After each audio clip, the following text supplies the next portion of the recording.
This is a series of free Japanese lessons that I have devised, but first, before I can start though, I have to teach you how Japanese is read.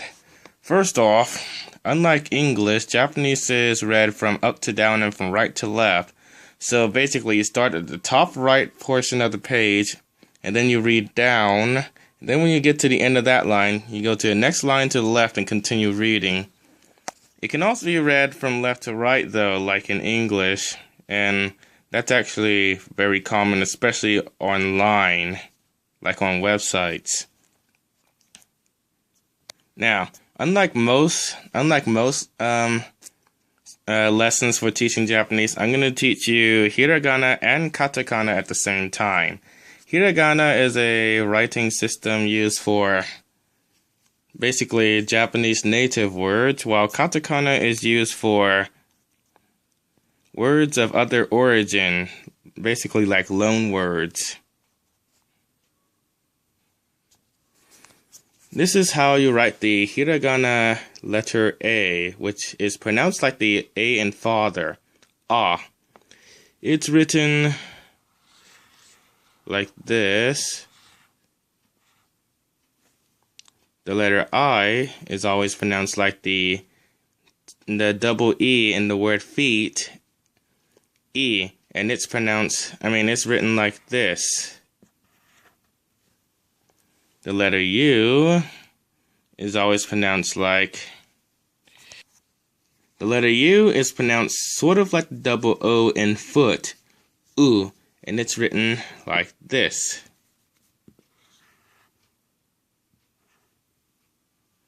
The letter E is pronounced like the E in met, and it's written like this.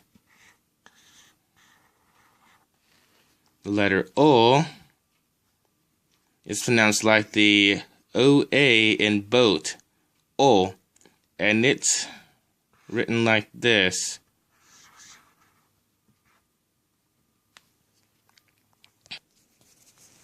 The katakana A sound is written like this. The katakana E is written like this.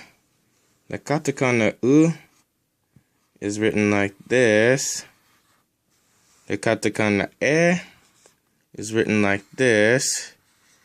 And the katakana O is written like this.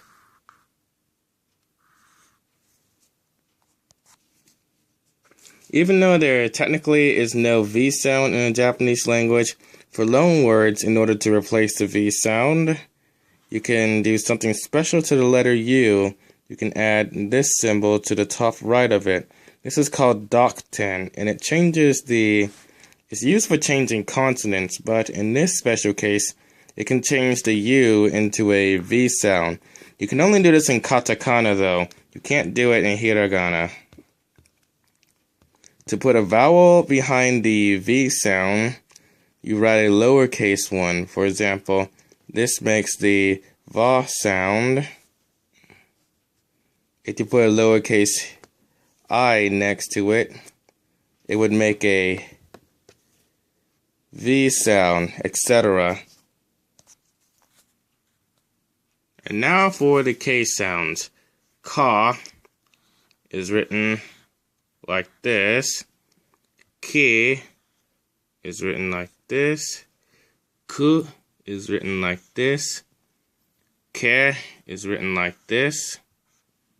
And ko is written like this. In katakana, ka is written like this. Ki is written like this. Ku is written like this. Ke is written like this. And ko is written like this. Docten can be added to the K sounds. This changes ka to ga, ki to gi, ku to gu, ke to ge, and ko to go. The same thing happens in katakana. Ka becomes ga, ki becomes gi, gu becomes gu, ke becomes ge, and ko becomes go. And now for the S sounds. Sa is written like this. She is written like this. Su is written like this. Se is written like this. And so is written like this. In katakana, sa, the katakana sa is written like this.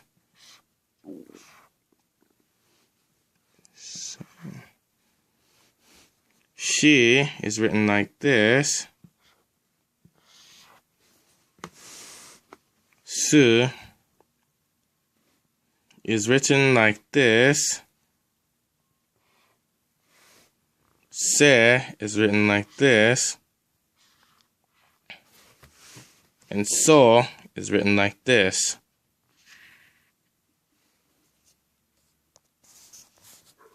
Here's a word you can now read. So. It means of or dealing with elements, and it goes in the back of a lot of the elements on the periodic table, the elements. And it's actually a kanji symbol for it. It's written like this.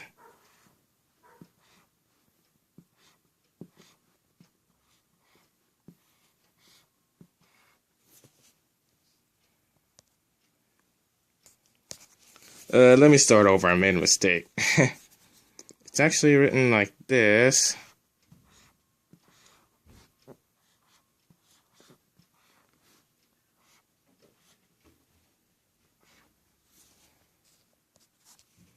You can also read kousai. It means iris, the part of the eye that determines what color it is.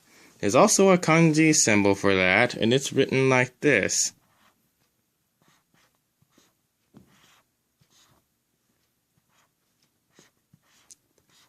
This is ko, and the sai part of the word is written like this.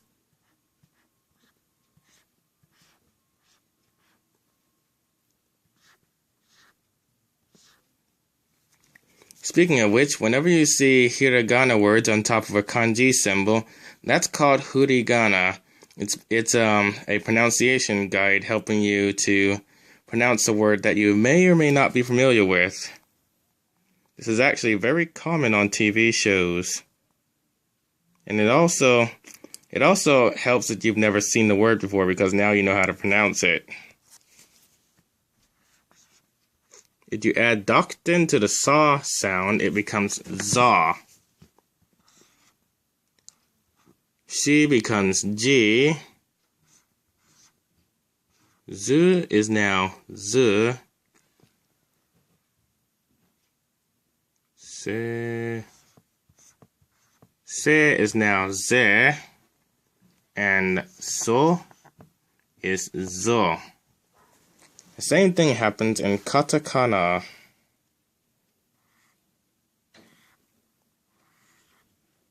Sa becomes za.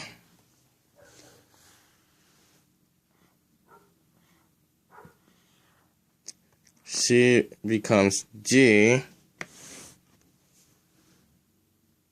Z.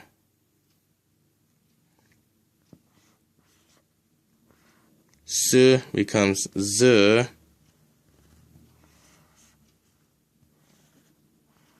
Se becomes ze. And so becomes zo. And now for the T sounds. Ta is written like this. Chi is written like this. Tsu is written like this. Te is written like this. And to is written like this. In katakana, ta is written like this.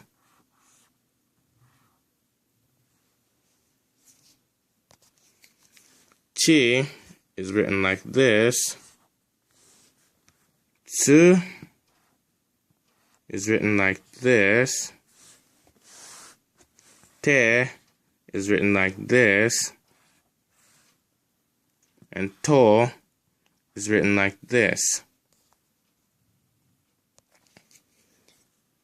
Even though there is no T or D sound in Japanese for loan words in katakana, putting a lowercase e behind the T and behind the te sound turns it into T. Adding dakten to the te sound changes it to D.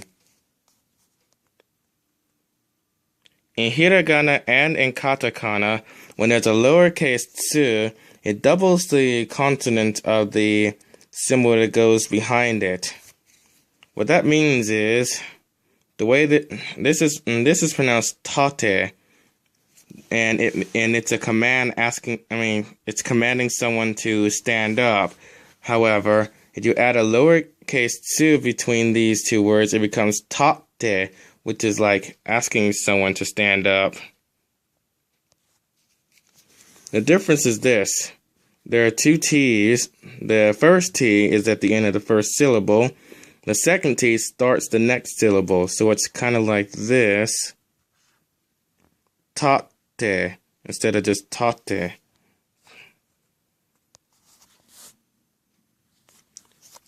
The dakten sound can be added to all of the T sounds.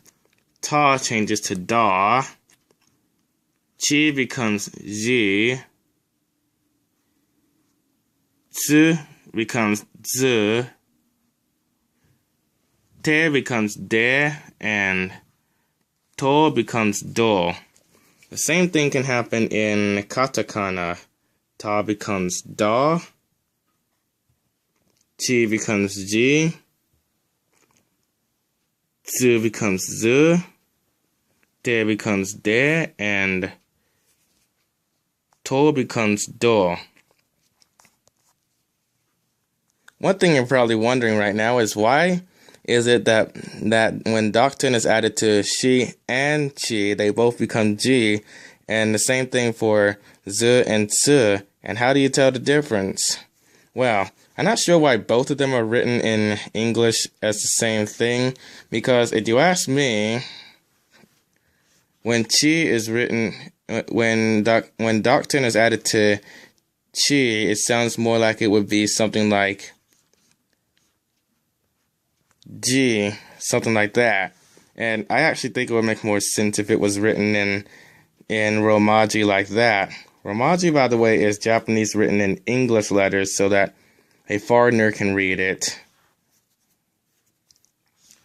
Also, when dakten is added to the tsu sound, to me it would make more sense if it was written as tsu, because it kind of sounds like that to me. Now you can read the word todai, which means lighthouse. It's written like this.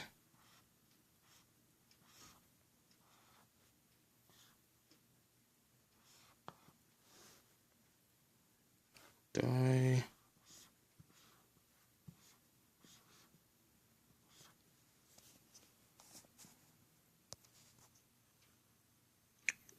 And now for the N sounds. Na is written like this. Ni is written like this. Nu is written like this. Ne is written like this. And no is written like this. In katakana, na is written like this. Ni is written like this. Nu is written like this. Ne This one. Ne is written like this.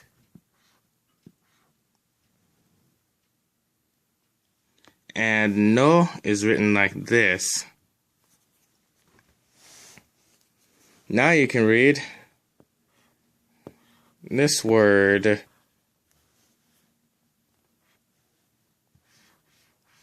N. It means the letter N, the English letter N. You cannot add doctin to any of the N sounds.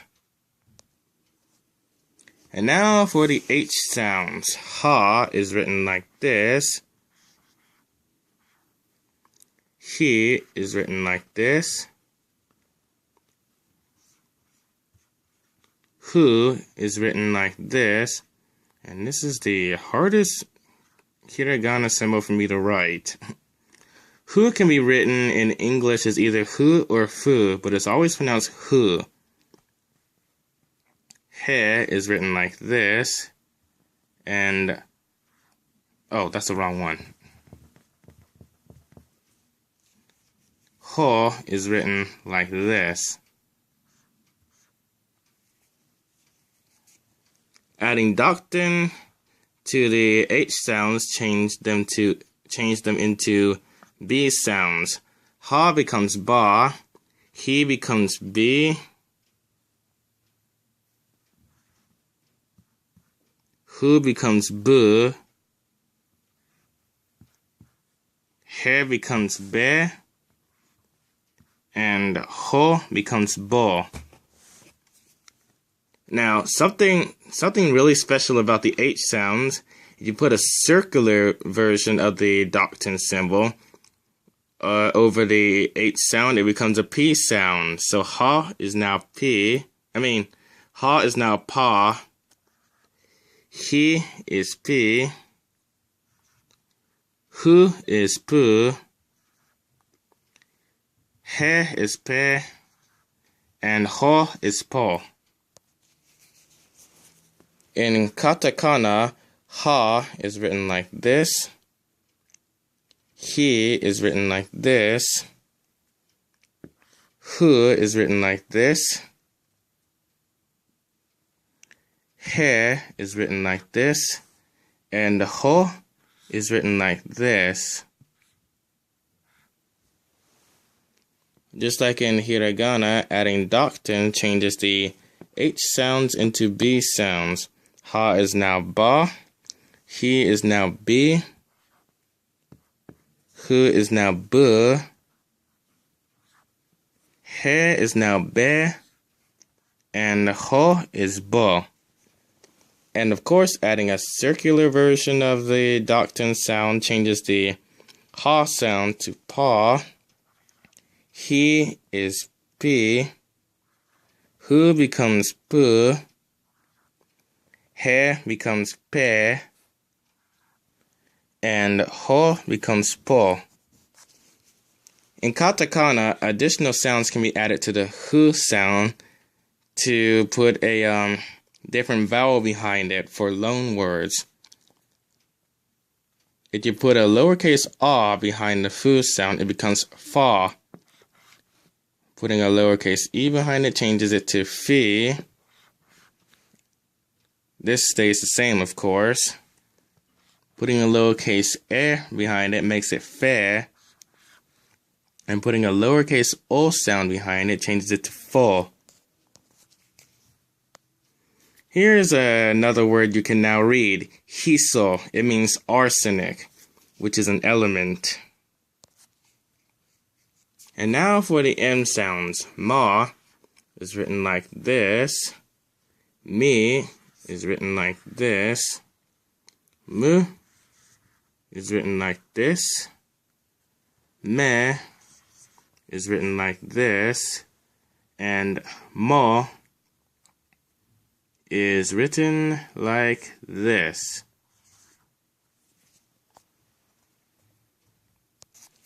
In katakana, ma is written like this. Mi is written like this. Mu is written, oh wait, that's ma. M is written like this. Me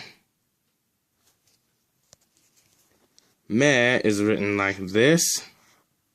And mo is written like this. You cannot add doctin to any of the M sounds. Here's a name you can now read. Natsumi. It's a female name. Let me see if I can still remember the kanji for it. Let's see.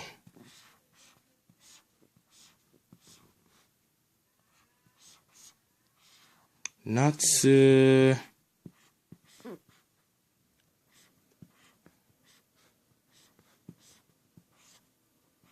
Me. Yeah, that's Natsumi. Another word you can now read is vanadium. It means vanadium, which is another element. And now for the Y sounds. Ya is written like this. You is written like this. And yo is written like this. In katakana, ya is written, written like this. You is written like this. Oh, forgot to connect it. Yo is written like this. Adding a lowercase y sound to any of the S or CH sounds, SH or CH sounds changes the consonant at the end. For example, adding a lowercase ya behind the she sound makes it sha. Adding a lowercase u makes it shu. And adding a lowercase yo makes it sho. For the CH sounds, adding a lowercase y behind the chi sound makes it cha. Adding a lowercase u sound behind the chi sound makes it chu.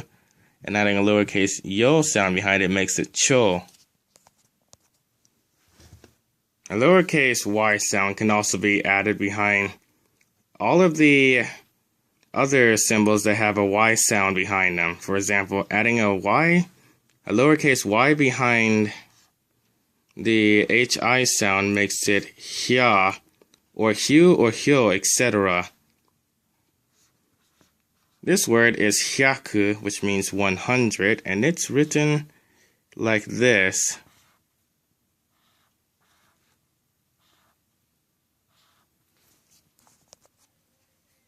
And now for the W sounds in katakana. Wa is written like this. We is a sound that was deleted from the alphabet, but when reading the end credits to one anime show I was watching, one of the person's names was spelled with this symbol, so I figured it's still worth learning. It's written like this. This one's a really hard symbol to write. Wo. It can also be written as O, and it's written like this. The letter N by itself is written like this.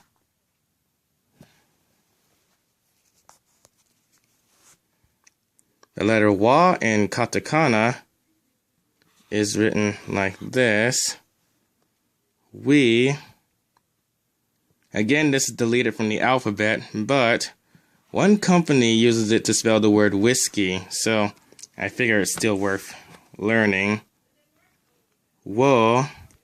I don't think this one is worth learning because I've never even seen it written down before.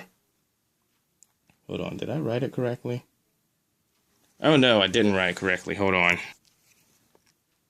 See, it's been so long since I've seen it, I even forgot how to write it. Let's see, where is it? It's written like this. And the letter N by itself in katakana is written like this. If there's any words you'd like me to translate, just leave it in the comments and I'll either make a video of it or give you a comment with the translation in it.